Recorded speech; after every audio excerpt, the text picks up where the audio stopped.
জানিয়ে কি ইসরায়েলকে গোপন বার্তা দিল আমেরিকা? একটি খবর বেশ আলোড়ন তুলেছে। খবরটি বলছে যুক্তরাষ্ট্র নাকি ইরানি সম্ভাব্য হামলার সময়সূচি নিয়ে ইসরায়েলকে গোপন বার্তা পাঠিয়েছে। এই তথ্য প্রকাশ করেছে ইসরায়েলের চ্যানেল 14, আর সেটি উদ্ধৃত করেছে আন্তর্জাতিক সংবাদ মাধ্যম মিডল ইস্ট মনিটর।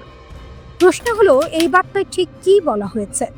এর মানে কি সত্যি যুদ্ধ দরজায় কড়া নাড়ছে? প্রতিবেদন অনুযায়ী যুক্তরাষ্ট্র ইসরায়েলকে জানিয়েছে আগামী 2 সপ্তাহের মধ্যে ইরানের ওপর সম্ভাব্য হামলার জন্য সব ধরনের প্রস্তুতি সম্পন্ন হতে পারে। শুধু তাই নয়, আগামী কয়েক মাসের মধ্যে হামলার জন্য উপযুক্ত সুযোগ তৈরি হতে পারে বলেও ইঙ্গিত দেওয়া হয়েছে। কিন্তু এখানে একটি গুরুত্বপূর্ণ তথ্য আছে। যুক্তরাষ্ট্র স্পষ্ট করে বলেছে, আমরা শুধু প্রস্তুতি শেষ হওয়ার জন্য অপেক্ষা করছি, এমনটা নয়। অর্থাৎ যদি মার্কিন প্রেসিডেন্ট ডোনাল্ড ট্রাম্প হঠাৎ নির্দেশ দেন, তাহলে এর আগেই হামলা চালানো সম্ভব। তবে একই সঙ্গে এটাও বলা হয়েছে, বর্তমান পরিস্থিতিতে তাৎক্ষণিক হামলার সিদ্ধান্ত এখনও বিবেচনায় নেই। এই দ্বৈত বার্তাটাই সবচেয়ে গুরুত্বপূর্ণ। এটা আসলে কূটনৈতিক ভাষায় বলা একটি চাপের বার্তা। সহজ ভাষায় বললে, আমরা প্রস্তুত হচ্ছি, সময় নির্ধারিত হতে পারে, কিন্তু এখনও ট্রিগার টানা হয়নি। এ ধরনের বার্তা সাধারণত 3টি উদ্দেশ্যে পাঠানো হয়। 1. ইরানকে মানসিক চাপ দেয়া। 2. ইসরায়েলকে প্রস্তুত রাখা। 3. আঞ্চলিক শক্তিগুলোকে সতর্ক করা। এটা যুদ্ধ ঘোষণার চেয়ে কৌশলগত সতর্ক সংকেত। মাঠে কি হচ্ছে? বার্তার পাশাপাশি আরেকটি বিষয় খুব গুরুত্বপূর্ণ। যুক্তরাষ্ট্র বর্তমানে মধ্যপ্রাচ্যে তাদের সামরিক শক্তি ব্যাপকভাবে বাড়াচ্ছে। প্রতিবেদন অনুযায়ী অঞ্চল জুড়ে মার্কিন সেনা ও সামরিক সরঞ্জামের নজিরবিহীন মোতায়েন চলছে। স্থল, আকাশ ও সমুদ্র 3 দিক থেকেই উপস্থিতি বাড়ানো হয়েছে। এর ফলে কি হচ্ছে? মার্কিন সামরিক বাহিনী কার্যত এমন অবস্থানে পৌঁছেছে যেখানে তারা চাইলে খুব অল্প সময়ের নোটিসে সামরিক অভিযান শুরু করতে পারে। বিশ্লেষকদের মতে এটা কেবল ইরানের জন্য না, পুরো মধ্যপ্রাচ্যের জন্যই একটি বড় সতর্কবার্তা। তাহলে কি যুদ্ধ অবশ্যম্ভাবী? এটাই সবচেয়ে গুরুত্বপূর্ণ প্রশ্ন। এখনো যুদ্ধ নিশ্চিত নয়, কিন্তু যুদ্ধের প্রস্তুতি বাস্তব। ইতিহাস বলে, যখন কোনো দেশ বলে আমরা এখনো সিদ্ধান্ত নেইনি, তখন সাধারণত সব প্রস্তুতিই থাকে।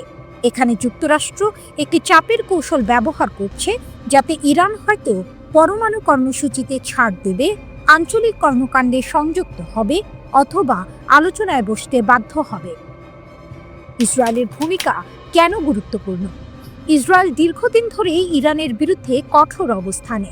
তাই যুক্তরাষ্ট্রের যে কোনো বড় সিদ্ধান্তে ইসরায়েলকে আগেভাগে জানানো, সমন্বয় করা, গোয়েন্দা তথ্য ভাগাভাগি করা এই পুরো প্রক্রিয়ার অংশ। এই গোপন বার্তাও সেই সমন্বয়ের ইঙ্গিত। 99টি ভূমিকম্পের পর ইরান কেন হঠাৎ এত আগ্রাসী? যুদ্ধ কি সত্যিই দরজায়?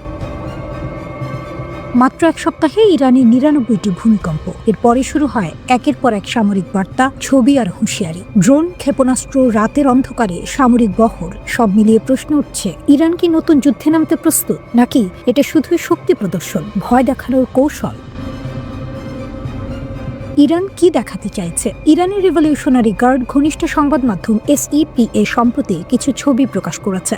ছবিগুলোতে দেখা যাচ্ছে রাতের অন্ধকারে সামরিক ট্রাকের বহর, ট্রেলারে করে নেওয়া হচ্ছে মাঝারি পাল্লার ক্ষেপণাস্ত্র, একই সঙ্গে ড্রোন, লঞ্চ সিস্টেম। এই বহরগুলো দেশের বিভিন্ন এলাকায় ছড়িয়ে দেওয়া হচ্ছে বলে দাবি করা হয়েছে। অর্থাৎ সব অস্ত্র এক জায়গায় নয়, বিভিন্ন শহরে। বিশ্লেষকদের মতে এর মানে একটাই, উচ্চ সামরিক সতর্কতা। ইরান কি সরাসরি যুদ্ধের সংকেত দিচ্ছে? SEPA স্পষ্ট ভাষায় বলেছে, দেশের বিভিন্ন শহরে ড্রোন ও ক্ষেপণাস্ত্র স্থানান্তরের প্রমাণ রয়েছে। এই ধরনের বার্তা সাধারণত তখনই দেয়া হয় যখন শত্রুপক্ষকে ভয় দেখাতে হয় অথবা নিজের জনগণকে দেখাতে হয় আমরা প্রস্তুত। কিন্তু এখানে আসল প্রশ্ন, এই প্রস্তুতি কার বিরুদ্ধে, যুক্তরাষ্ট্র না ইসরায়েল?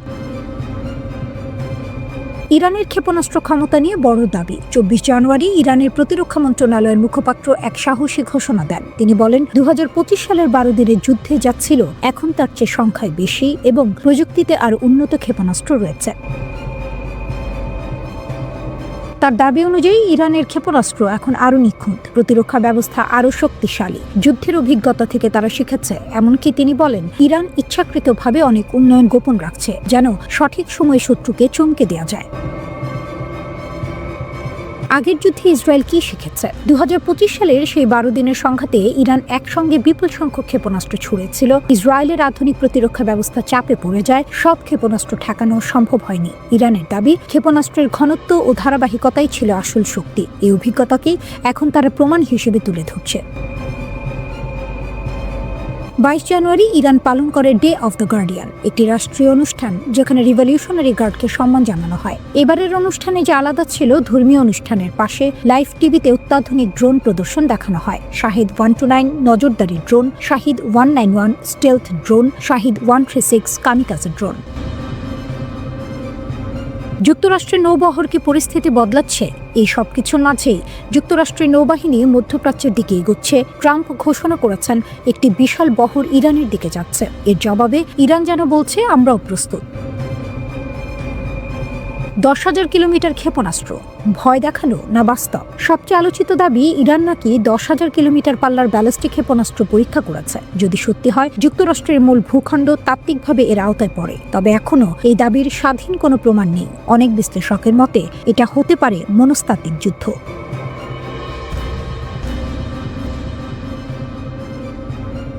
ইরানে এক সপ্তাহে 99টি ভূমিকম্প, প্রকৃতির খেলা নাকি যুদ্ধের প্রস্তুতি? ইরান, ইসরায়েল এবং যুক্তরাষ্ট্র এই তিন দেশকে ঘিরে মধ্যপ্রাচ্যে উত্তেজনা আবার নতুন করে মাথাচাড়া দিয়েছে। ঠিক এই সময়ে সামনে আসে একটি অস্বাভাবিক তথ্য। মাত্র এক সপ্তাহে ইরানে 99টি ভূমিকম্প। আর এখান থেকেই শুরু হয় জল্পনা, গুজব আর নানা ষড়যন্ত্র তত্ত্ব। প্রশ্ন হলো, এগুলো কি স্বাভাবিক ভূমিকম্প, নাকি গোপন পারমাণবিক পরীক্ষা, নাকি যুক্তরাষ্ট্র ও ইসরায়েলের সঙ্গে সম্ভাব্য যুদ্ধের প্রস্তুতি? কি ঘটেছে ইরানে? 2026 সালের 10 থেকে 16 জানুয়ারি, মাত্র 6 দিনের মধ্যে ইরানে মোট 99টি ভূমিকম্প রেকর্ড করা হয়। এই ভূমিকম্পগুলোর মধ্যে 72টির মাত্রা ছিল 3.0 এর আশেপাশে, 21টি ছিল 3 থেকে 4 মাত্রার মধ্যে, 5টি ছিল 4 থেকে 5 মাত্রার মধ্যে এবং মাত্র একটি ভূমিকম্প ছিল 5 থেকে 6 মাত্রার, অর্থাৎ বেশিরভাগ কম থেকে মাঝারি মাত্রার ভূমিকম্প। কোন কোন এলাকায় ভূমিকম্প হয়েছে? এই ভূমিকম্পগুলো কোনো একটি জায়গায় সীমাবদ্ধ ছিল না, বরং একাধিক প্রদেশে ছড়িয়ে পড়ে। খুসান 18টি, ইয়াজদ 13টি, কেরমান, দক্ষিণ খোরাসান প্রতিটিতে 7টি করে। এই বিস্তৃত ভৌগোলিক ছড়ানো বিষয়টি গুরুত্বপূর্ণ, কারণ যদি এটা কোনো গোপন বিস্ফোরণ হতো তাহলে সাধারণত একটি নির্দিষ্ট এলাকায় সীমাবদ্ধ থাকত। ইস্পাহান কেন এত গুরুত্বপূর্ণ? এখানেই শুরু হয় রাজনৈতিক বার্তা। ইস্পাহান প্রদেশে রয়েছে ইরানের গুরুত্বপূর্ণ পারমাণবিক স্থাপনা। এই জায়গায় রয়েছে গবেষণা রিঅ্যাক্টর, পারমাণবিক ল্যাব, জ্বালানি প্রস্তুত কেন্দ্র। আর এখানেই সমস্যা। 2025 সালের জুন মাসে যুক্তরাষ্ট্র দাবি করেছিল তারা ইরানের 3টি পারমাণবিক স্থাপনায় হামলা চালিয়েছে, যার একটি ছিল ইস্পাহান। সেই অভিযানের নাম ছিল অপারেশন মিডনাইট হ্যামার। তাই এখন যখন ইস্পাহানের আশেপাশে ভূমিকম্প হচ্ছে, তখন সন্দেহ আরো বেড়ে যাচ্ছে। ট্রাম্প বনাম ইরান, হত্যার হুমকি ও যুদ্ধের ভাষা। এই ভূমিকম্পের খবর এমন এক সময় এসেছে যখন রাজনৈতিক উত্তেজনা চরমে। ডোনাল্ড ট্রাম্প হুঁশিয়ারি দিয়েছেন, আমাকে হত্যা করা হলে ইরানকে পৃথিবীর মানচিত্র থেকে মুছে দেওয়া হবে। অন্যদিকে ইরান বলেছে, খামেনিকে আঘাত করলে হাত কেটে নেওয়া হবে। এ ধরনের ভাষা সাধারণত যুদ্ধের আগের সময়েই শোনা যায়। ইসরায়েলেও ভূমিকম্প আরও সন্দেহ। 14 জানুয়ারি ইসরায়েলে 4.2 মাত্রার ভূমিকম্প হয়। এর কেন্দ্র ছিল ডিমোনা পারমাণবিক স্থাপনার কাছাকাছি। এই ঘটনাও নতুন প্রশ্ন তোলে। ডিমোনা ইসরায়েলের গোপন পারমাণবিক কর্মসূচির কেন্দ্র বলে মনে করা হয়। সেখানে আগে থেকেই নিরাপত্তা মহড়া চলছিল। ভূমিকম্পের পর সাইরেন বেজে ওঠে, আতঙ্ক ছড়িয়ে পড়ে। কিছু বিশ্লেষক দাবি করেন ইসরায়েল হয়তো পারমাণবিক কার্যকলাপ বাড়াচ্ছে, যদিও এর কোনো প্রমাণ এখনো নেই। তাহলে সত্যিটা কি? এখন সবচেয়ে গুরুত্বপূর্ণ প্রশ্ন, এগুলো কি প্রকৃতির স্বাভাবিক ঘটনা নাকি গোপন সামরিক তৎপরতা? ভূতাত্ত্বিকদের মতে ইরান ও ইসরায়েল দুটোই ভূমিকম্প প্রবণ এলাকায় অবস্থিত। ছোট ছোট ভূমিকম্প একসাথে হওয়াকে বলা হয় সাইসমিক স্টর্ম। এটি অনেক সময় স্বাভাবিকভাবেই ঘটে, কিন্তু রাজনীতি যখন উত্তপ্ত থাকে তখন প্রতিটি প্রাকৃতিক ঘটনাও রাজনৈতিক অর্থ পেয়ে যায়। কিন্তু এখন পর্যন্ত কোনো প্রমাণ নেই যে এই ভূমিকম্পগুলো পারমাণবিক পরীক্ষা বা যুদ্ধ প্রস্তুতির ফল। মধ্যপ্রাচ্যে আবারও যুদ্ধের আশঙ্কা ঘনীভূত হচ্ছে।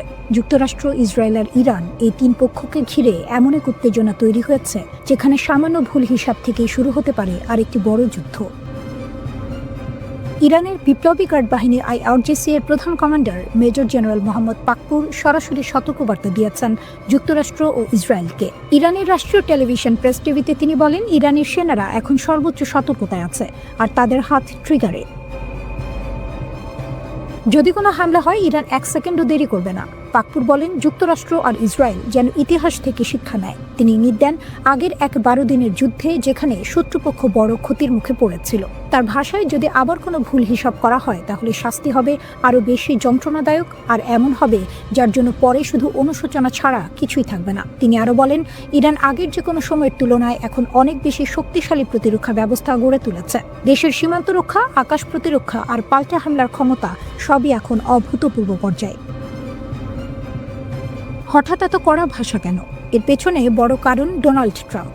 ইরানের পররাষ্ট্রমন্ত্রী আব্বাস আরাগচি সম্প্রতি ট্রাম্পের বক্তব্যের তীব্র সমালোচনা করেছেন। তিনি বলেছেন, ট্রাম্পের কথাবার্তা এই মুহূর্তে উস্কানিমূলক ও দায়িত্বজ্ঞানহীন।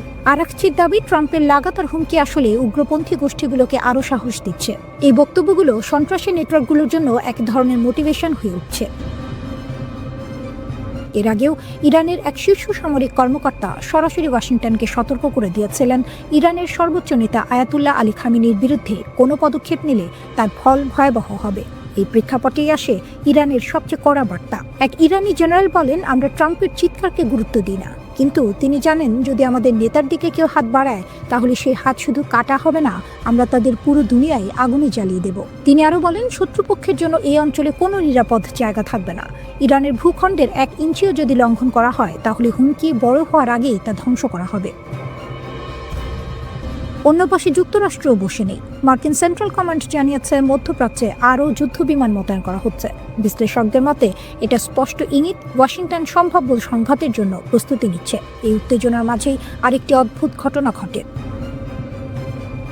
20 থেকে 21 জানুয়ারির রাতে ডোনাল্ড ট্রাম্পের বিমান মাঝপথে যান্ত্রিক সমস্যার পরে তিনি বাধ্য হন বিমান বদলাতে।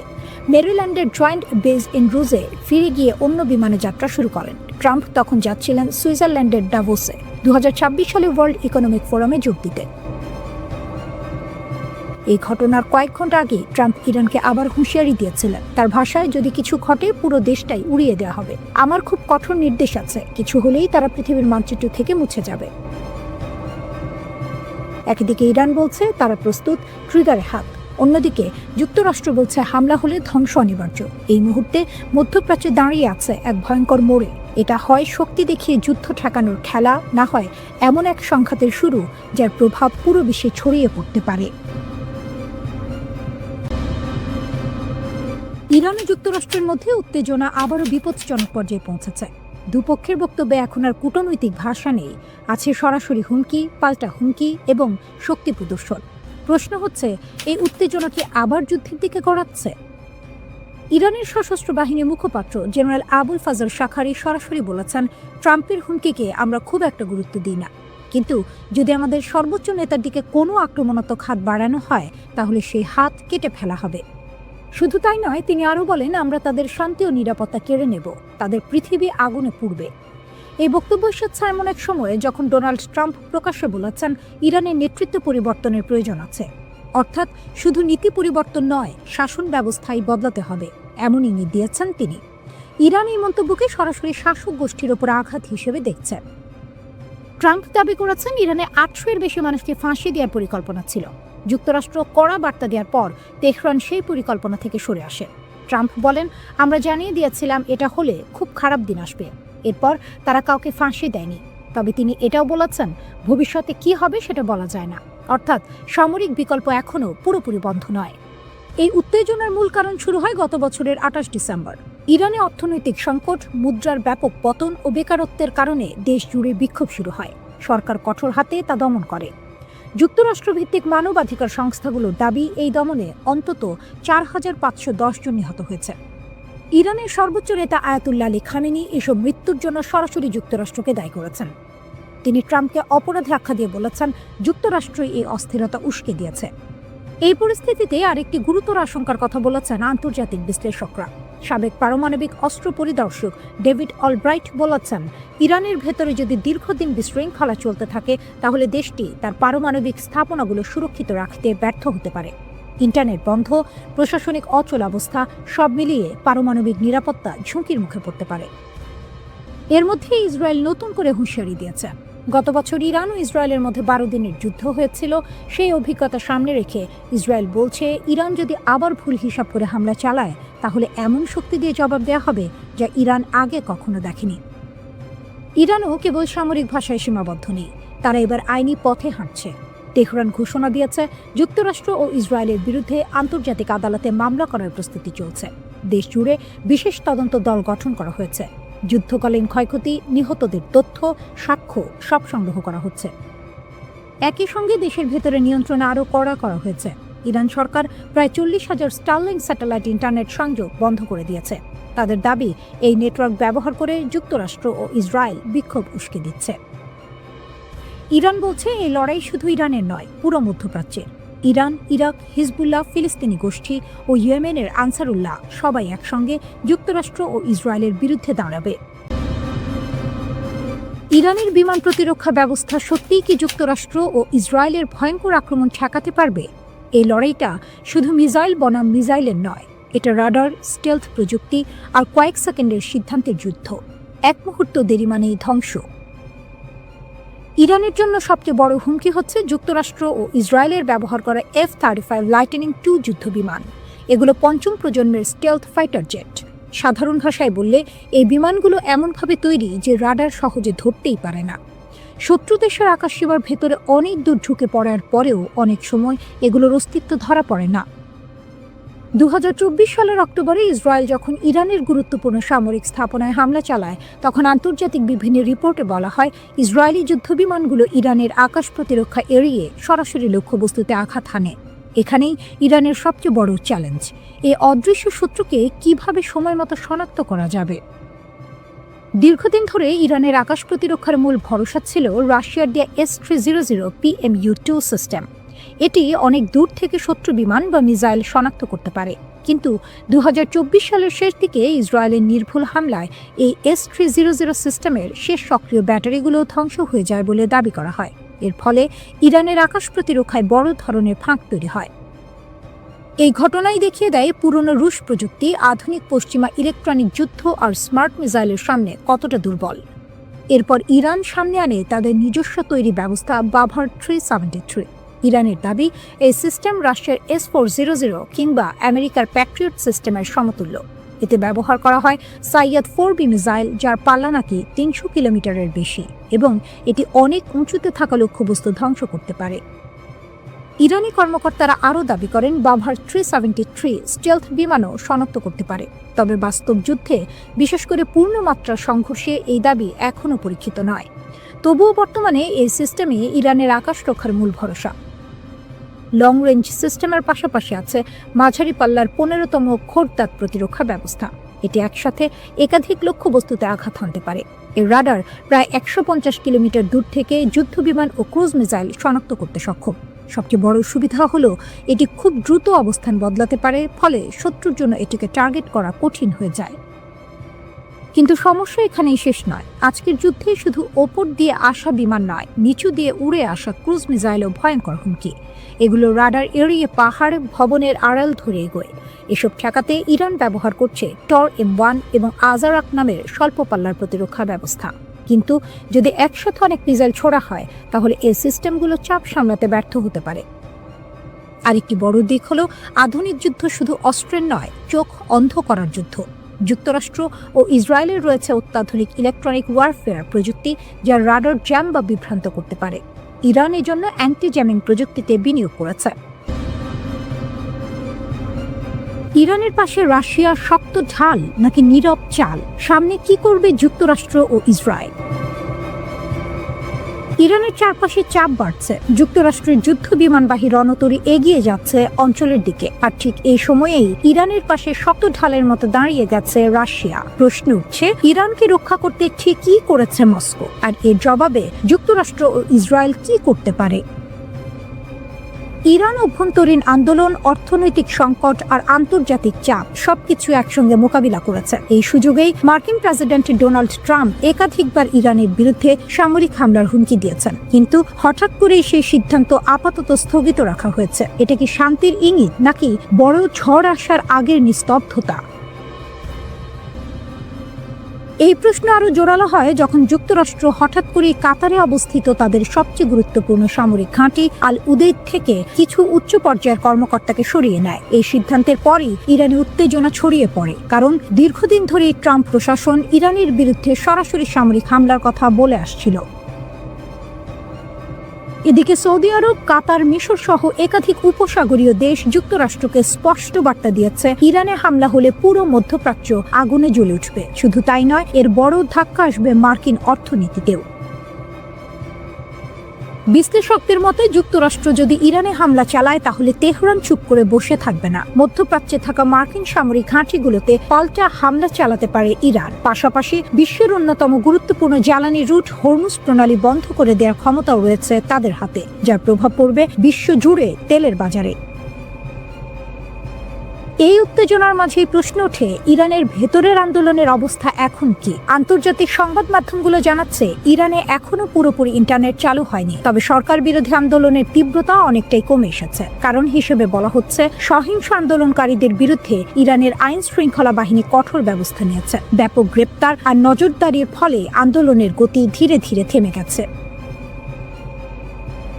এখানেই আসে রাশিয়ার ভূমিকা। ইউক্রেন যুদ্ধে ইরান যে ড্রোন ও অন্যান্য সহযোগিতা রাশিয়াকে দিয়েছিল সেই কথা ভুলে যাননি প্রেসিডেন্ট ভ্লাদিমির পুতিন। ইরান যখন নিজেই সংকটে পড়ে তখন নীরব না থেকে সাহায্যের হাত বাড়িয়ে দেয় মস্কো।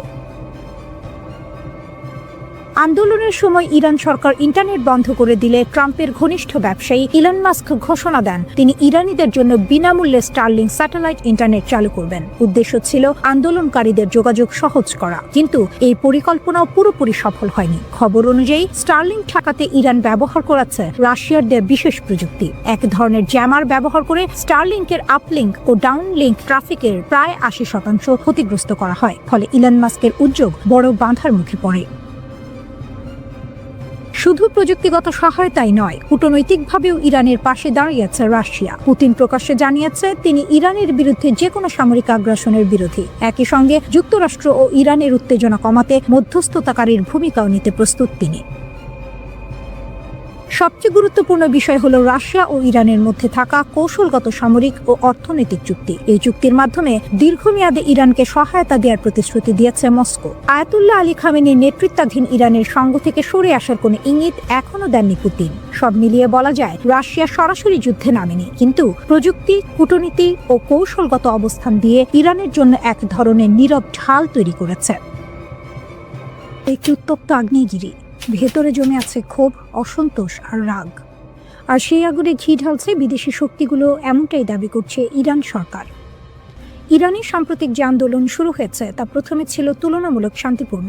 মানুষ রাস্তায় নেমেছিল নিজেদের দাবি নিয়ে, কিন্তু সময় গড়ানোর সঙ্গে সঙ্গে সে আন্দোলন সহিংস রূপ নিতে শুরু করে। বিভিন্ন শহরে সরকারি ভবন, অবকাঠামো এবং নিরাপত্তা বাহিনীর ওপর হামলার ঘটনা ঘটে। ইরান সরকারের বক্তব্য পরিষ্কার, তাদের দাবি এই আন্দোলনকে কাজে লাগিয়ে দেশকে অস্থিতিশীল করার চেষ্টা করছে বিদেশি শত্রুরা, বিশেষ করে যুক্তরাষ্ট্র ও ইসরায়েল। ইরানের সর্বোচ্চ নেতা আয়াতুল্লাহ আলী খামেনি এই মুহূর্তে সবচেয়ে বড় চাপে আছেন। তিনি একজন কঠোর শাসক, এটা সত্য। তার শাসন ব্যবস্থায় ব্যক্তিকেন্দ্রিক ক্ষমতার প্রভাব প্রবল, কিন্তু একই সঙ্গে তিনি অভিজ্ঞ ও লড়াকু রাজনীতিবিদও।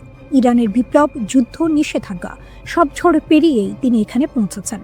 এখন পুরো জনস্রোতের বিপরীতে দাঁড়িয়ে একাই লড়াই করছেন খামেনি। এই অবস্থায় বিক্ষোভ নিয়ন্ত্রণে নামানো হয়েছে বিশেষ নিরাপত্তা অভিযান। ইরানের আইনশৃঙ্খলা বাহিনী ফারাজা দাবি করেছে দক্ষিণাঞ্চলীয় বন্দর নগরী বুশেহর থেকে প্রায় ৬০০টি অস্ত্র উদ্ধার করা হয়েছে। এই অস্ত্রগুলো নাকি পাচার করা হচ্ছিল রাজধানী তেহরানে।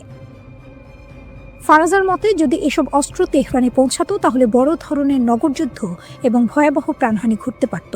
এই অভিযানে অন্তত ২ জন সন্ত্রাসীকে গ্রেপ্তার করা হয়েছে বলেও জানানো হয়। একই সঙ্গে ইরানের গোয়েন্দা সংস্থাগুলো আরও একটি গুরুতর দাবি করেছে। তারা বলছে একটি সশস্ত্র সন্ত্রাসী চক্রকে শনাক্ত ও ভেঙে দেওয়া হয়েছে, যারা সাধারণ মানুষ ও নিরাপত্তা বাহিনীর সদস্যদের হত্যা করার পরিকল্পনা করছিল। আধা সরকারি সংবাদ সংস্থা তাসনিম জানিয়েছে, এই চক্রটি নাকি ইসরায়েলের গোয়েন্দা সংস্থা মোসাদ দ্বারা প্রশিক্ষিত ছিল। তাদের নগর যুদ্ধের বিশেষ প্রশিক্ষণ দেওয়া হয়েছিল। ইরানি গণমাধ্যমের দাবি অনুযায়ী এই সন্ত্রাসীরা সাম্প্রতিক বিক্ষোভকে ঢাল হিসেবে ব্যবহার করে রাজধানীর বিভিন্ন এলাকায় সশস্ত্র হামলা চালায়। তাদের হাতে ছিল AK-47 রাইফেল, শর্টগান এবং অন্যান্য আগ্নেয়াস্ত্র। নিরাপত্তা বাহিনীর প্রকাশিত ছবিতে দেখা যায় সন্ত্রাসীরা একে অপরের সঙ্গে যোগাযোগের জন্য স্যাটেলাইট ফোন ব্যবহার করছিল। ইরানের দাবি, এই অস্ত্র ও প্রযুক্তির মাধ্যমেই তারা সমন্বিত হামলা চালিয়ে পরিস্থিতি আরও ভয়াবহ করার চেষ্টা করেছিল। আরও গুরুতর অভিযোগ হলো, এই চক্র নাকি সামরিক ও পুলিশ সদর দপ্তরে হামলা চালিয়ে সেখান থেকে অস্ত্র লুট করে এবং সেগুলো অন্য দাঙ্গাকারীদের মধ্যে বিতরণ করেছিল। উদ্দেশ্য ছিল একটাই, শহরের ভেতরে সহিংসতা নিয়ন্ত্রণের বাইরে নিয়ে যাওয়া। ইরান সরকার বরাবরই বলে আসছে, এই অস্থিরতার পেছনে বিদেশি শক্তির হাত রয়েছে। তারা যুক্তরাষ্ট্র ও ইসরায়েলকে সরাসরি দায়ী করছে। এমনকি সাবেক মার্কিন পররাষ্ট্রমন্ত্রী মাইক পম্পেওর একটি সামাজিক যোগাযোগ মাধ্যমের পোস্টের কথাও তুলে ধরা হয়েছে, যেখানে ইরানের রাস্তায় বিক্ষোভকারীদের পাশে মোসাদ এজেন্টদের উপস্থিতির ইঙ্গিত দেওয়া হয়েছিল বলে দাবি করছে ইরানি পক্ষ। এছাড়াও ফার্সি ভাষায় প্রকাশিত কিছু অনলাইন বার্তায় বিক্ষোভকারীদের রাস্তায় নামার আহ্বান জানানো হয়েছিল, যেগুলো মোসাদের সঙ্গে যুক্ত বলে দাবি ইরানের। ইরানের বিপ্লবী গার্ডের জেনারেল মোহসিন রেজাই এক ভয়ঙ্কর হুমকি দিয়েছেন। তিনি সরাসরি মার্কিন প্রেসিডেন্ট ডোনাল্ড ট্রাম্পকে লক্ষ্য করে বলেছেন, ট্রাম্প বলেছেন তার হাত পিস্তলের ট্রিগারে, আমরা তার হাত এবং আঙুল কেটে ফেলব। প্রকাশ্যে তিনি এই হুমকি দিয়েছেন। জেনারেল রেজাই আরও বলেন, যদি যুক্তরাষ্ট্র হামলা চালায়, ইরান তখন পর্যন্ত কোনো যুদ্ধবিরতি মেনে নেবে না যতক্ষণ না তার লক্ষ্য পূর্ণ হয়। তিনি স্পষ্ট করে বলেন, যদি যুদ্ধ এগোতে থাকে, যুদ্ধবিরতি নিয়ে কোনো আলোচনা হবে না। ট্রাম্পকে সতর্ক করে তিনি যোগ করেছেন, আমরা যা সংযম এবং কৌশল দেখেছি, আপনি তো উপেক্ষা করছেন। এখনই থামুন, পিছিয়ে যান, না হলে মধ্যপ্রাচ্যে আপনার কোনো ঘাঁটি নিরাপদ থাকবে না। এই হুমকির পর কিছুটা শিথিল হয়েছে উত্তেজনা। মধ্যপ্রাচ্যের উপসাগরীয় দেশগুলো সৌদি আরব, কাতার এবং ওমান যুক্তরাষ্ট্রের প্রেসিডেন্ট ট্রাম্পকে শান্ত থাকার পরামর্শ দিয়েছে। পাকিস্তানে নিযুক্ত ইরানের রাষ্ট্রদূত জানিয়েছেন, ট্রাম্প নিজে ইরানকে বলেছেন যে তার কোনো হামলার পরিকল্পনা নেই। তবে ইরান সরকার এই আশ্বাস পুরোপুরি বিশ্বাস করছে না, কারণ গত বছরের পারমাণবিক আলোচনা চলাকালীন যুক্তরাষ্ট্র ও ইসরায়েল ইরানে হামলা চালিয়েছিল। ইরান ইসরায়েলের নেতাদের মধ্যে যোগাযোগেও দেখা দিয়েছে নতুন পর্ব। রাশিয়ার প্রেসিডেন্ট ভ্লাদিমির পুতিন জানুয়ারিতে ইসরায়েলের প্রধানমন্ত্রী বেনিয়ামিন নেতানিয়াহু ও ইরানের প্রেসিডেন্ট মাসুদ পেজিশকিয়ানের সঙ্গে ফোনে কথা বলেছেন। ক্রেমলিন জানিয়েছে, পুতিন মধ্যপ্রাচ্যের সামরিক সংঘাতের আশঙ্কা দেখে উত্তেজনা কমানোর জন্য মধ্যস্থতার প্রস্তাব দিয়েছেন। ক্রেমলিনের মুখপাত্র দিমিত্রি পেসকভ বলেন, এই অঞ্চলের পরিস্থিতি অত্যন্ত সংকটাপন্ন। প্রেসিডেন্ট পুতিন উত্তেজনা হ্রাসে মধ্যস্থতার প্রচেষ্টা চালাচ্ছেন। ফোন কলে পুতিন ইরান এবং ইসরায়েলের মধ্যে কৌশলগত অংশীদারিত্ব আরও শক্তিশালী করার প্রতিশ্রুতি দিয়েছেন। অন্যদিকে ইরানের প্রেসিডেন্টের দপ্তর জানিয়েছে, পেজিশকিয়ান রাশিয়ার জন্য জাতিসংঘে ইরানের সমর্থনের প্রশংসা করেছেন।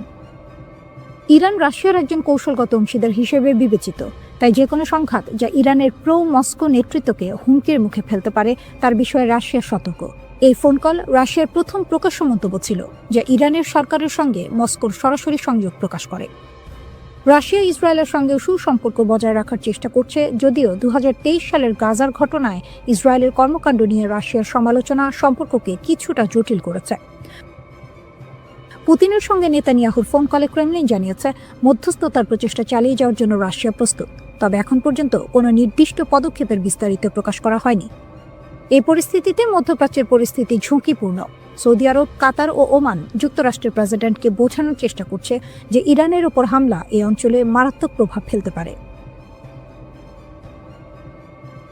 অন্যদিকে ইরান ট্রাম্পকে সতর্ক করে বলছে, যদি যুক্তরাষ্ট্র এগোতে চায় তাহলে কোনো ঘাঁটি নিরাপদ থাকবে না।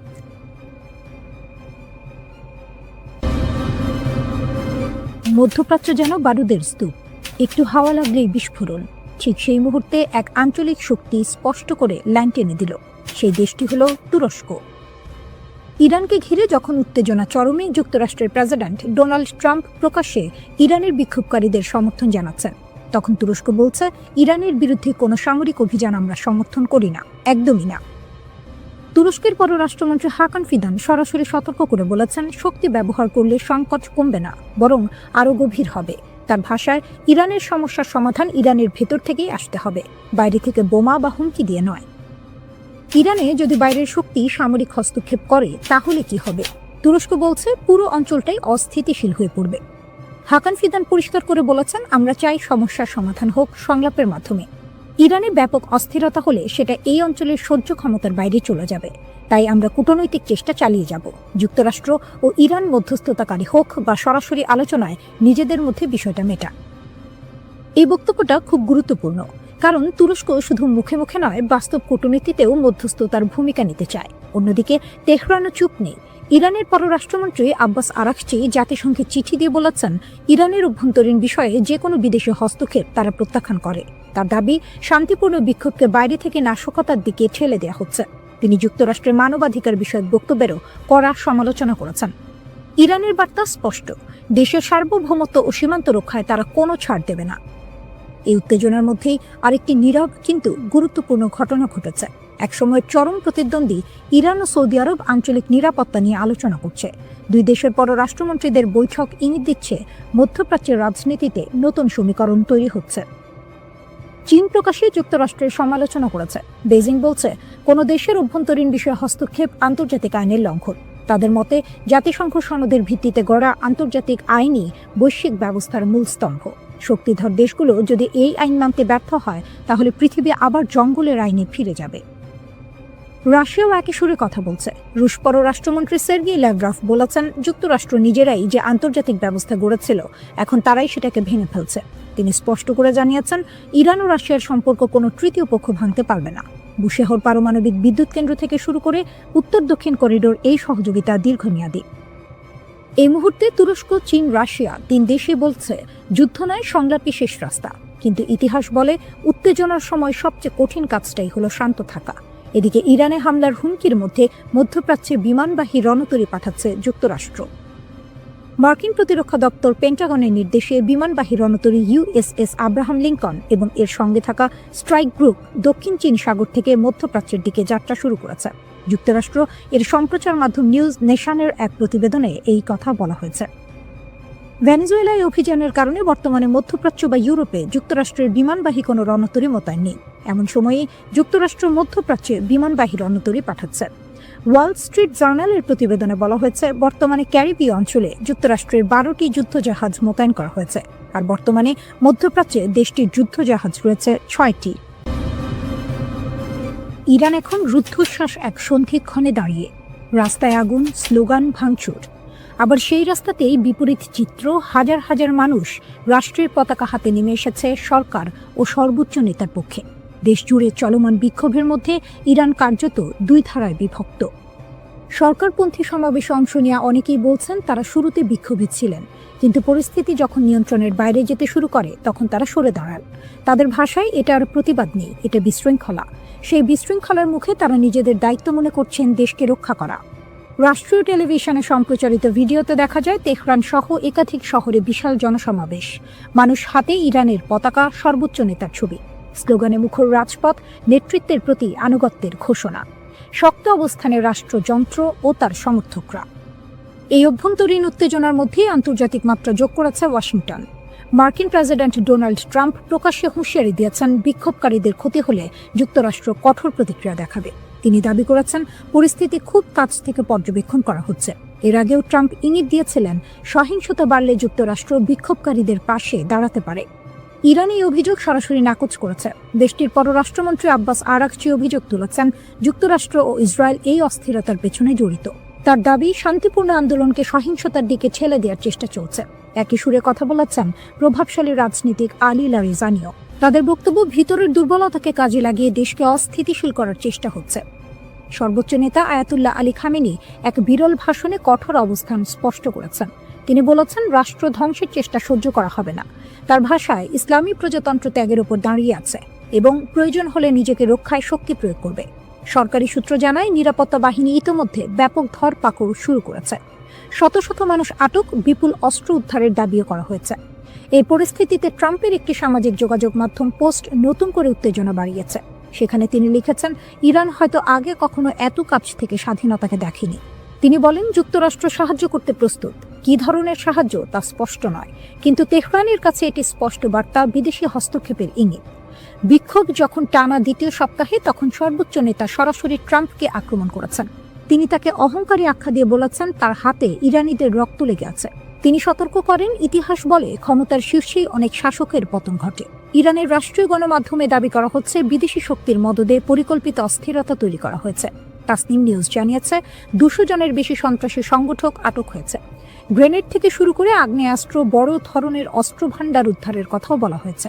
এর ফলে বিক্ষোভের তীব্রতা কমেছে। আইআরজিসিকে সর্বোচ্চ সতর্কতায় রাখা হয়েছে। সাধারণ সেনাবাহিনীর বদলে এই বাহিনীর ওপরই ভরসা করছেন সর্বোচ্চ নেতা, কারণ তাদের আনুগত্য প্রশ্নাতীত। একই সঙ্গে সক্রিয় করা হয়েছে ভূগর্ভস্থ ক্ষেপণাস্ত্র ঘাঁটি। বার্তা স্পষ্ট, ইরান প্রস্তুত দুই দিকেই। ভিতরের এক দিকেই সর্বনাশ। ইরান যেভাবে ইসরায়েলিদের জালে ফাঁসালো, একটা বেনামি মেসেজ, একটা টেলিগ্রাম লিঙ্ক আর লোভনীয় অর্থের হাতছানি, এভাবেই ইরান ইসরায়েলের মাটিতে তাদের গুপ্তচর বৃত্তির জাল বিছিয়েছিল। আপাত দৃষ্টিতে নিরীহ ছোট ছোট কাজ দিয়ে শুরু, যা শেষ পর্যন্ত ইসরায়েলের জন্য বিশাল এক মাথা ব্যথার কারণ হয়ে দাঁড়িয়েছিল। কিন্তু আসল চমকটা লুকিয়ে ছিল অন্য কোথাও। 2024 সালের এপ্রিলে ইসরায়েলে ইরানের প্রথম ক্ষেপণাস্ত্র হামলার পর 30 জনেরও বেশি ইসরায়েলিকে ইরানি গোয়েন্দা সংস্থার সাথে কাজ করার অভিযোগে অভিযুক্ত করা হয়। এদের বেশিরভাগেরই গল্পটা প্রায় একই রকম।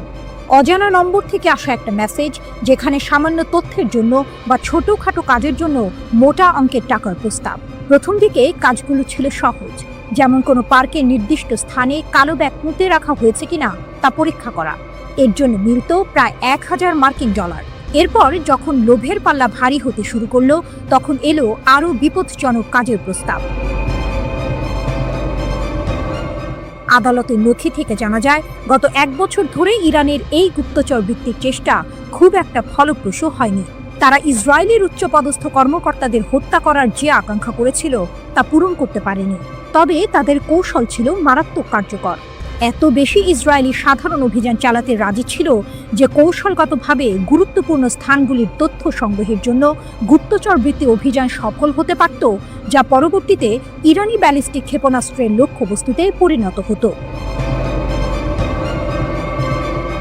যোগাযোগের পদ্ধতি ছিল বেশ সহজবোধ্য। একটি টেক্সট মেসেজ, যার প্রেরক নিজেকে সংবাদ সংস্থা হিসেবে পরিচয় দিত।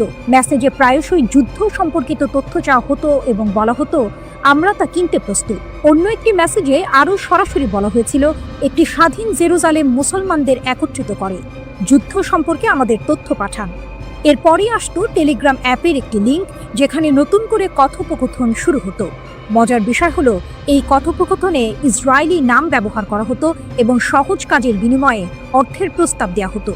যদি কেউ আগ্রহ দেখাতো, তাহলে তাদের পেপ্যাল বা ক্রিপ্টোকারেন্সির মাধ্যমে টাকা নেওয়ার জন্য একটি অ্যাপ সেট আপ করার পরামর্শ দেওয়া হতো। 29 সেপ্টেম্বর গ্রেপ্তার হওয়া এক সন্দেহভাজনের ঘটনা ছিল চমকপ্রদ। তাকে একটি পার্কে গিয়ে একটি কালো ব্যাগ পুঁতে রাখা হয়েছে কিনা তা পরীক্ষা করতে বলা হয়েছিল। ব্যাগটি ছিল না, কিন্তু নিয়োগকারী একটি ভিডিও পাঠিয়ে তা প্রমাণ করেছিল এবং তাকে $1000 মার্কিন দেওয়া হয়েছিল। এরপর তাকে লিফলেট বিতরণ, পোস্টার লাগানো বা গ্রাফিতি স্প্রে করার মতো কাজ দেওয়া হয়েছিল, যার বেশিরভাগই ছিল ইসরায়েলি প্রধানমন্ত্রী বেনিয়ামিন নেতানিয়াহুর বিরুদ্ধে অবমাননাকর স্লোগান। এরপর এলো আরও সংবেদনশীল কাজ, ছবি তোলা। আজারবাইজান বংশোদ্ভূত এক ইসরায়েলিকে দেশের বিভিন্ন স্পর্শকাতর স্থাপনার ছবি তোলার জন্য ভাড়া করা হয়েছিল। এমনকি এই কাজকে সে পারিবারিক ব্যবসায় পরিণত করেছিল। সে তার আত্মীয়দের হাইফা বন্দরের সুবিধাগুলোর ছবি তুলতে সাহায্য করেছিল, যা পরে ইরানি ক্ষেপণাস্ত্রের আঘাতে ক্ষতিগ্রস্ত হয়। 72 বছর বয়সী মরতে চাই মতি মামান এর ঘটনাটি ছিল আরও নাটকীয়। তার অর্থের প্রয়োজন ছিল এবং তুরস্কের 2 ব্যবসায়ী ভাইয়ের মাধ্যমে তার পরিচয় হয় এডি নামের এক ইরানি ব্যবসায়ীর সাথে। এডি শুকনো ফল এবং মশলা আমদানি করত। মামানকে সাইপ্রাস হয়ে সামান্দাগে উড়ে যেতে বলা হয়। এরপর তাকে তুরস্কের ইউকসেকোভা শহরে নিয়ে যাওয়া হয়, যেখানে সে একটি হোটেলে ছিল। এডি মামানকে জানায় যে ইসরায়েলিদের ইরানে পাচার করার একটি উপায় আছে। মামান রাজি হয় এবং একটি ট্রাকে লুকিয়ে ইরানে প্রবেশ করে। সেখানে এডি এবং একজন দ্বিতীয় ইরানি কর্মকর্তা মামানের সাথে একটি বিলাসবহুল হোটেলে দেখা করে এবং 3টি কাজের জন্য তাকে $1000 প্রস্তাব দেয়। ইসরায়েলের নির্দিষ্ট স্থানে টাকা বা বন্দুক রেখে আসা, জনাকীর্ণ স্থানের ছবি তোলা এবং অন্যান্য এজেন্টদের হুমকি দেয়া, যারা শত্রুতাপূর্ণ মিশন পরিচালনার জন্য ইরান থেকে তহবিল পেয়েছিল। কিন্তু আসলে তাদের মিশন সম্পাদন করেনি।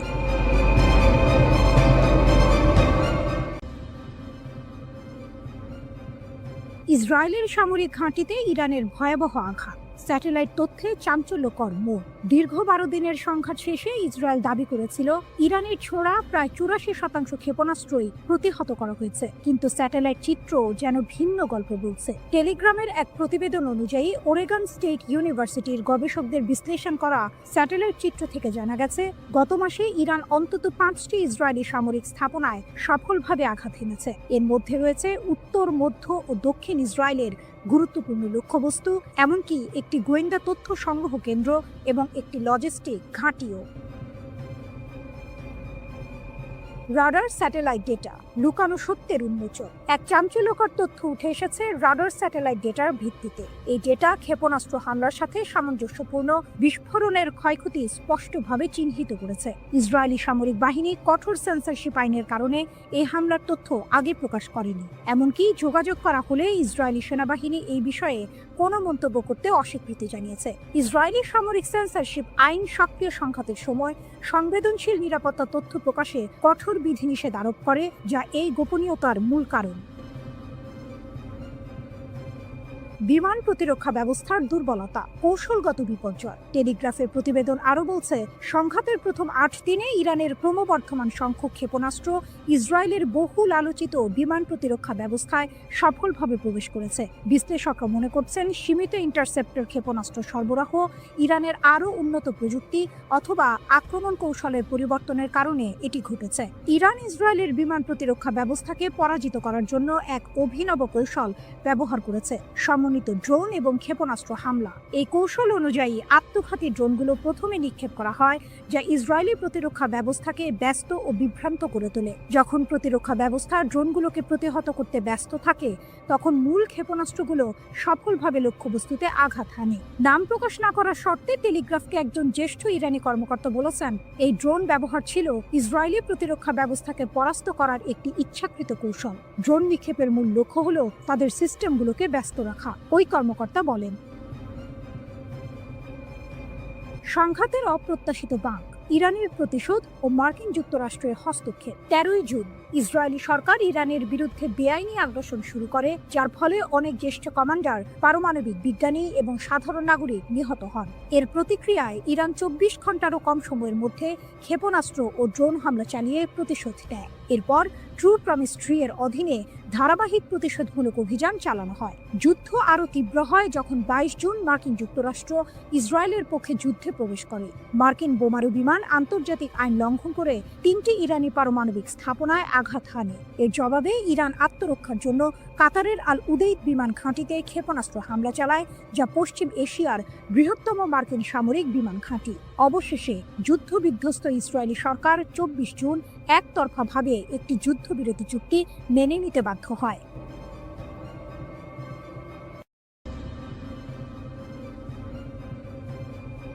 ভয়ঙ্কর এক সংবাদের শিরোনাম, কিন্তু তার ভেতরের কথা আরো গভীর। ইরান বলছে তারা এখনো কোনো ক্ষেপণাস্ত্রের শহরের দরজা খোলেনি। এর মানে কি? এর মানে হলো তাদের আসল আঘাত করার ক্ষমতা এখনো অব্যবহৃত।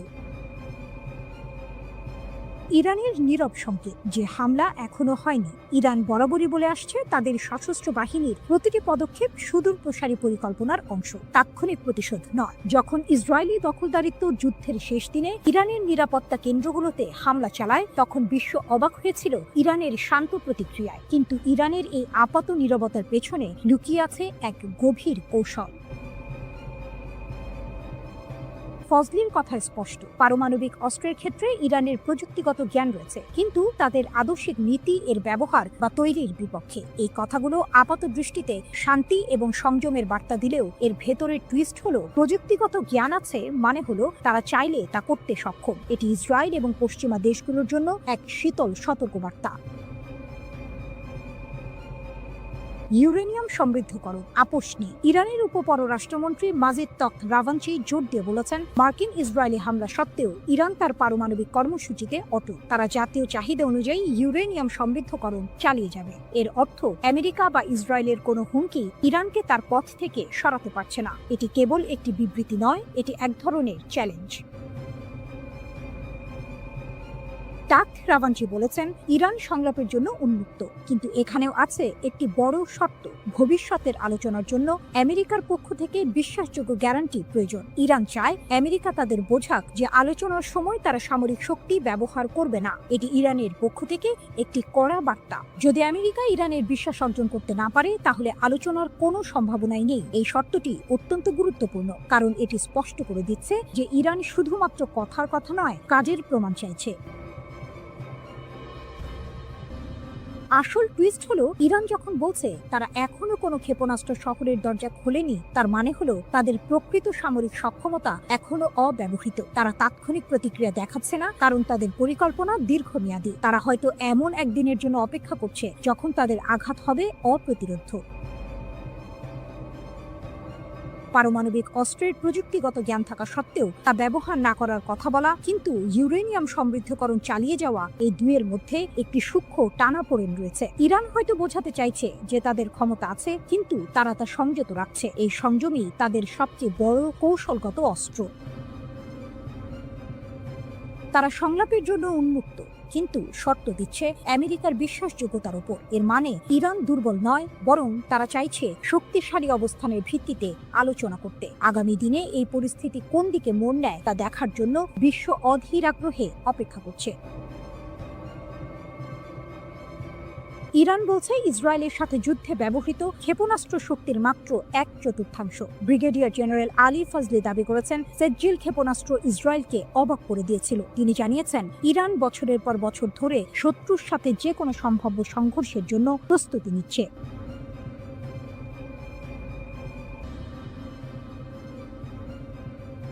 ইসরায়েলের কপালে চিন্তার ভাঁজ। ইরান নাকি এবার ধ্বংসাত্মক আর অভূতপূর্ব জবাব দেবে। ইরানের নতুন হুঁশিয়ারি। ইসরায়েলের কপালে কি আছে? মধ্যপ্রাচ্যের রাজনীতিতে আবারও উত্তাপ ছড়িয়েছে। ইরানের শীর্ষ সামরিক কর্মকর্তারা ইসরায়েলের বিরুদ্ধে কড়া হুঁশিয়ারি দিয়েছেন। ভবিষ্যতে কোনো আগ্রাসন চালালে ইরান নাকি জোরালোভাবে লড়াই করবে। তাদের কথা শুনে মনে হচ্ছে এবার পরিস্থিতি আরও গুরুতর হতে চলেছে। ইরানের শীর্ষ সামরিক কমান্ডার মেজর জেনারেল আমির হাতামি জোর দিয়ে বলেছেন যে ইরানের সেনাবাহিনী যে কোনো আগ্রাসনের বিরুদ্ধে কঠিন লড়াই করবে এবং নিজেদের সার্বভৌমত্ব রক্ষা করবে। তিনি গর্ব করে বলেছেন, ইসরায়েলি আগ্রাসনের বিরুদ্ধে ইরানের বিমান প্রতিরক্ষা সফলভাবে প্রতিরোধ করেছে। এমনকি তিনি দাবি করেছেন, ইরানি জনগণ এবং সশস্ত্র বাহিনী আক্রমণের মুখে ঐক্যবদ্ধ ছিল এবং তাদের লক্ষ্য থেকে কখনো পিছপা হয়নি। এই দাবি যদি সত্যি হয়, তাহলে ইসরায়েলের জন্য এটা একটা বড় দুশ্চিন্তার কারণ হতে পারে। ধ্বংসাত্মক ও অভূতপূর্ব প্রতিশোধের হুমকি। আইআরজিসি এর মুখপাত্র ব্রিগেডিয়ার জেনারেল আলী মোহাম্মদ নাইনি আরও এক ধাপ এগিয়ে সতর্ক করেছেন, ভবিষ্যতে যে কোনো হুমকির ক্ষেত্রে ইরান ধ্বংসাত্মক এবং অভূতপূর্ব প্রতিক্রিয়া জানাবে। তার মানে কি, এতদিন যা দেখেছি তা কিছুই নয়? ইরান কি সত্যিই এমন কিছু করে দেখাবে যা বিশ্ব আগে কখনো দেখেনি? যুক্তরাষ্ট্রের হামলা যুদ্ধের গতি বদলেছে কি? এদিকে ইরানে যুক্তরাষ্ট্র ও ইসরায়েলের যৌথ আগ্রাসনের বহু মাত্রিকতা বিশ্লেষণে রুশ একাডেমি অফ সায়েন্সের ইনস্টিটিউট অফ ওরিয়েন্টাল স্টাডিজের গবেষক লানা রাওয়ান্ডি ফাদাই বার্তা সংস্থা মেহেরের সঙ্গে বিস্তারিত কথা বলেছেন। রুশ বিশ্লেষকের মতে, পারমাণবিক স্থাপনায় মার্কিন হামলা ছিল মূলত সাজানো নাটক। পশ্চিমা মিডিয়ায় তা রীতিমতো ন্যায়কোচিতভাবে স্থাপিত হয়, তবে বাস্তবে এর সামরিক রাজনৈতিক প্রভাব তেমন ছিল না। এটি ছিল হয়তো একটি থিয়েট্রিক্যাল গ্র্যান্ড ফিনালে, যা সংঘাত গরম হয়ে ওঠার আগে একটি সুন্দর সমাপ্তি এনে দেয়। শেষ পর্যন্ত উভয় পক্ষ যুদ্ধবিরতিতে সম্মত হলো কেন? রাওয়ান্দি বলেন, হামলা পাল্টা হামলায় উভয় পক্ষই প্রচণ্ড ক্ষতিগ্রস্ত হচ্ছিল। ইসরায়েল মার্কিন সহায়তায় আকাশ প্রতিরক্ষা বজায় রাখলেও ইরানের ক্ষেপণাস্ত্র হামলা প্রতিহত করা যাচ্ছিল না। তাদের ক্ষেপণাস্ত্র ও সামরিক সরঞ্জামের ঘাটতি ক্রমেই স্পষ্ট হচ্ছিল। এর মাঝে ইরানের হরমুজ প্রণালী বন্ধের হুমকি ও ইয়েমেনি হুথিদের যুক্তরাষ্ট্রের বিরুদ্ধে চুক্তি বাতিল যুদ্ধকে আরও বিস্তৃত করে ফেলতে পারত। এই ঝুঁকি ট্রাম্প প্রশাসনকে একটি দ্রুত সমাপ্তি চাওয়ার দিকে ঠেলে দেয়। এছাড়া রাশিয়া, চীন, কাতার, তুরস্ক, আজারবাইজান সহ একাধিক দেশ কূটনৈতিক চাপ সৃষ্টি করে। ইরানের প্রতিশোধমূলক ক্ষেপণাস্ত্র হামলায় তেল আবিবের দক্ষিণে রিহোবেদ শহরে ইসরায়েলের বিখ্যাত সামরিক সংশ্লিষ্ট গবেষণাগার বাইসমান ইনস্টিটিউট অফ সায়েন্স পুরোপুরি ধ্বংস হয়ে গেছে। ইরানের সরকারি টেলিভিশন চ্যানেল প্রেস টিভির এক প্রতিবেদনে এর বিস্তারিত তুলে ধরা হয়েছে। এতে বলা হয়েছে, সামরিক শিল্প কমপ্লেক্সের সঙ্গে নিবিড়ভাবে যুক্ত ইসরায়েলি শাসন ব্যবস্থার বৈজ্ঞানিক ও সামরিক গবেষণার মূল ভিত্তি হিসেবে গড়ে ওঠা এই প্রতিষ্ঠানটি এখন কার্যত অচল ও বিধ্বস্ত। ইসরায়েলি সংবাদ মাধ্যমের তথ্য অনুসারে ইরানের সুনির্দিষ্ট এই হামলাকে ভুল করে আক্রমণ হিসেবে দেখা হচ্ছে না, বরং এর লক্ষ্য ছিল পদার্থবিদ্যা, বায়োটেকনোলজি ও কৃত্রিম বুদ্ধিমত্তা সহ সামরিক গবেষণার গুরুত্বপূর্ণ এই কেন্দ্রটিকে গুঁড়িয়ে দেয়া।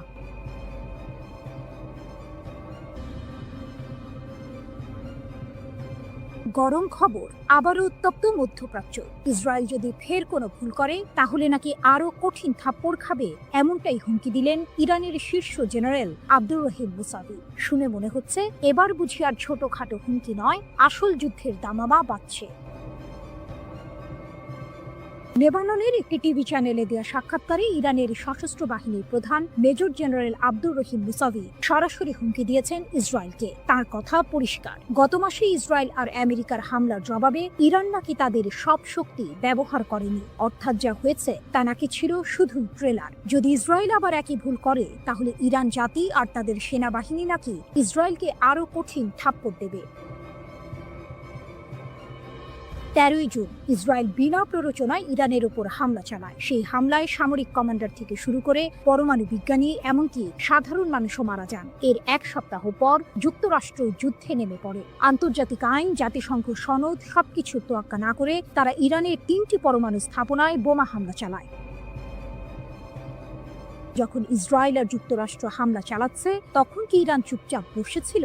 মোটেও না। প্রতিশোধ হিসেবে ইরানের সশস্ত্র বাহিনী ইসরায়েলের দখলে থাকা কৌশলগত স্থাপনাগুলোতে আঘাত হানে। এখানেই শেষ নয়, পশ্চিম এশিয়ার সবচেয়ে বড় মার্কিন সামরিক ঘাঁটি কাতারের আল উদেইদ মার্কিন ঘাঁটিকেও তারা টার্গেট করে। এটা শুনে নিশ্চয়ই অনেকেই অবাক হচ্ছেন।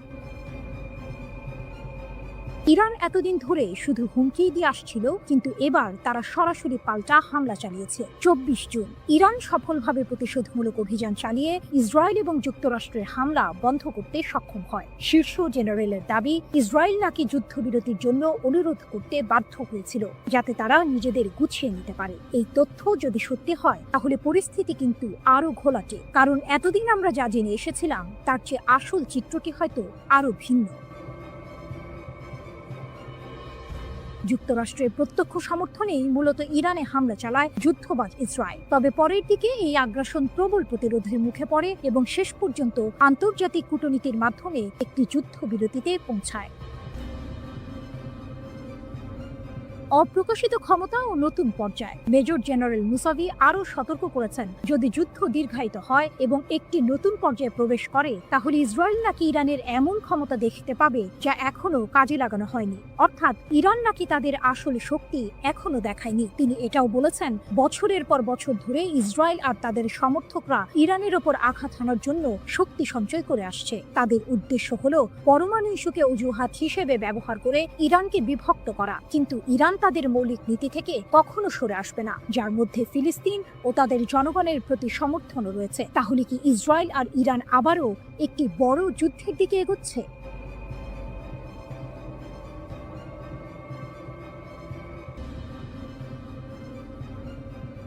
ইরান স্পষ্ট জানিয়ে দিয়েছে, ইসরায়েলের সঙ্গে তাদের পরবর্তী সংঘাত হবে চূড়ান্ত সংঘর্ষ।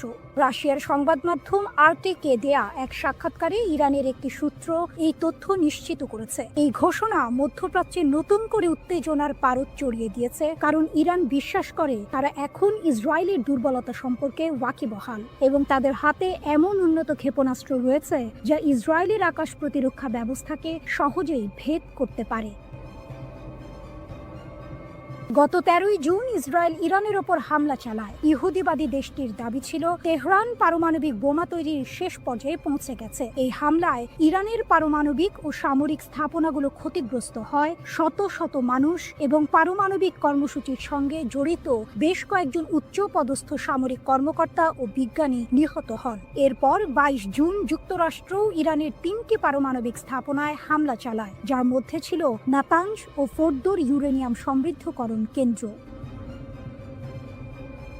তেহরান অবশ্য বরাবরই সামরিক উদ্দেশ্যে পারমাণবিক কর্মসূচি পরিচালনার অভিযোগ অস্বীকার করে আসছে। পাল্টা জবাব হিসেবে ইরান কামিকাজে ড্রোন ও ক্ষেপণাস্ত্র হামলা চালায়, যা সরাসরি ইসরায়েল ও কাতারে অবস্থিত যুক্তরাষ্ট্রের আল উদেইদ বিমান ঘাঁটিতে আঘাত হানে। 12 দিনব্যাপী এই সংঘাত শেষ হয় যুক্তরাষ্ট্রের মধ্যস্থতায় হওয়া এক যুদ্ধবিরতির মাধ্যমে, যা এখনও কার্যকর রয়েছে।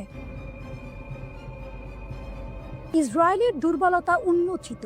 আরটিকে দেওয়া মন্তব্যে তেহরানের সূত্রটি জানায়, সাম্প্রতিক উত্তেজনার সময় ইরান ইসরায়েলি শাসনের দুর্বলতা শনাক্ত করতে পেরেছে। এটি একটি চাঞ্চল্যকর দাবি, যা ইসরায়েলের প্রতিরক্ষা সক্ষমতা নিয়ে প্রশ্ন তুলেছে। সূত্রটি আরও দাবি করে যে ইরানের কাছে এখনও নতুন প্রজন্মের হাজার হাজার ক্ষেপণাস্ত্র রয়েছে এবং যুদ্ধ শুরু হলে প্রতিদিন অন্তত কয়েকশো ক্ষেপণাস্ত্র ইসরায়েলের দিকে ছোঁড়া হবে। যদি এই দাবি সত্য হয়, তাহলে ইসরায়েলের আকাশ প্রতিরক্ষা ব্যবস্থার জন্য এটি এক বিশাল চ্যালেঞ্জ হবে। এমনকি উন্নত আয়রন ডোমও এত সংখ্যক ক্ষেপণাস্ত্র মোকাবিলায় কতটা সফল হবে তা নিয়ে সন্দেহ থেকেই যায়। এই সংঘাতের জন্য ইরান শুধু সামরিকভাবেই প্রস্তুত নয়, বরং অভ্যন্তরীণ সমর্থনও পাচ্ছে বলে দাবি করা হয়েছে। সূত্রটি জানায়, দেশের জনগণ এবং প্রবাসী ইরানিদের কাছ থেকে সরকার অভূতপূর্ব সামাজিক সমর্থন পাচ্ছে। এটি নিঃসন্দেহে তেহরানের আত্মবিশ্বাস বাড়াচ্ছে। যদিও ইরান জানে যে যে কোনো সংঘাতে যুক্তরাষ্ট্র ইসরায়েলের পাশে দাঁড়াবে, তবুও তেহরান এই চ্যালেঞ্জ মোকাবিলা করতে প্রস্তুত বলেও উল্লেখ করা হয়েছে। খামেনির দাবি ও ট্রাম্পের হুঁশিয়ারি। ইরানের সর্বোচ্চ নেতা আয়াতুল্লাহ আলী খামেনি তার সামরিক জবাবের বিষয়ে বলেন, ইসরায়েলি রাষ্ট্র কার্যত ধ্বংসপ্রাপ্ত ও নিষ্ক্রিয় হয়ে পড়েছিল। তার মতে, যুক্তরাষ্ট্রের হস্তক্ষেপ না হলে ইহুদিবাদী শাসন পুরোপুরি ধ্বংস হয়ে যেত। এটি ইরানের পক্ষ থেকে একটি বড় সড় দাবি, যা ইসরায়েলের সামরিক সক্ষমতা নিয়ে গুরুতর প্রশ্ন তৈরি করে। অন্যদিকে যুক্তরাষ্ট্রের প্রেসিডেন্ট ডোনাল্ড ট্রাম্প হুঁশিয়ারি দিয়ে বলেছেন, তেহরান যদি পারমাণবিক কর্মসূচি চালিয়ে যায় বলে যুক্তরাষ্ট্র বিশ্বাস করে, তাহলে আরও হামলা চালানো হবে। ইসরায়েলের প্রধানমন্ত্রী বেনিয়ামিন নেতানিয়াহু ইরানের বিরুদ্ধে আরও হামলার সম্ভাবনা উড়িয়ে দেননি।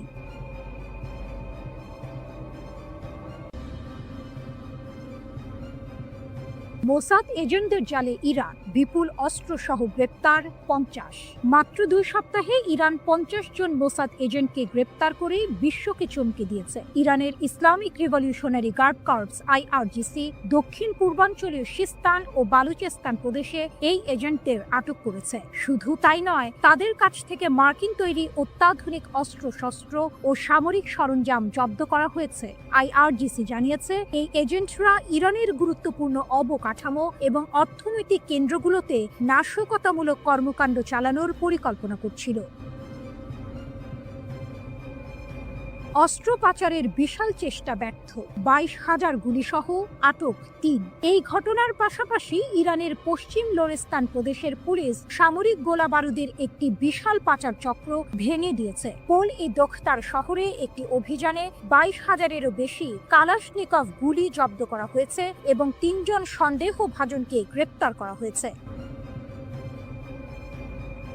লোরেস্তানের পুলিশ প্রধান ব্রিগেডিয়ার জেনারেল ইয়াহিয়া এলাহি জানিয়েছেন, পুলিশ গোয়েন্দা ইউনিটগুলো একটি মহাসড়কে 2টি গাড়ির সন্দেহজনক কার্যকলাপ লক্ষ্য করে এই অভিযান শুরু করে। পাচারকারীরা পালিয়ে যাওয়ার চেষ্টা করলেও পুলিশ গুলি চালিয়ে তাদের গাড়ি নিষ্ক্রিয় করে এবং সফলভাবে তাদের আটক করে। ধারণা করা হচ্ছে, এই গোলাবারুদ ইরানের পশ্চিমাঞ্চল থেকে লোড করে দেশের দক্ষিণাঞ্চলে পাচারের উদ্দেশ্যে ছিল, যা একটি বৃহত্তর অস্ত্র পাচার নেটওয়ার্কের অংশ। ইসরায়েলের ষড়যন্ত্র নসর, অভ্যন্তরীণ নিরাপত্তা জোরদার। 13 জুন ইরানে ইসরায়েলি হামলার পর থেকে ইরান তাদের অভ্যন্তরীণ নিরাপত্তা জোরদার করেছে এবং বিভিন্ন প্রদেশে গুপ্তচরদের বিরুদ্ধে কঠোর ব্যবস্থা নিচ্ছে। ইরানের বিচার বিভাগের মুখপাত্র আসগর জাহাঙ্গীর ঘোষণা করেছেন, ইসরায়েলি শত্রু ভাবাপন্ন কর্মী এবং গুপ্তচরদের একটি নেটওয়ার্কের মাধ্যমে ইরানের অভ্যন্তরীণ নিরাপত্তাকে ক্ষতিগ্রস্ত করার চেষ্টা করছিল। তাদের লক্ষ্য ছিল সামরিক হামলার পাশাপাশি দেশে বিশৃঙ্খলা ও নাশকতামূলক কর্মকাণ্ড চালানো। জাহাঙ্গীর দৃঢ়তার সাথে বলেছেন যে বিচার বিভাগীয় এবং নিরাপত্তা সংস্থাগুলোর সিদ্ধান্তমূলক পদক্ষেপের কারণে এই সমস্ত ষড়যন্ত্র ব্যর্থ করা হয়েছে। তিনি আরও জানান, বিশ্বাসঘাতকদের বিচার করতে এবং ইসরায়েলের সাথে যুক্ত ভার্চুয়াল অ্যাকাউন্টগুলো ট্র্যাক করার জন্য প্রদেশগুলোতে বিশেষ বিচার বিভাগীয় শাখা খোলা হয়েছে। 12 দিন ধরে চলা সংঘাতে শত শত যুদ্ধ বিমান, সশস্ত্র ড্রোন ও ক্ষেপণাস্ত্র ব্যবহার করে ইরানে হামলা চালিয়েছে ইসরায়েলি সেনাবাহিনী। তবে এই সংঘাতে ইসরায়েলকে সবচেয়ে বেশি সাফল্য এনে দিয়েছে অভিনব একটি কৌশল, আর তা হলো গোপনে ইরানের অভ্যন্তরে ঢুকে সেখান থেকে বিভিন্ন অভিযান পরিচালনা, স্থিরতা ও বাইরের চাপ মোকাবিলায়।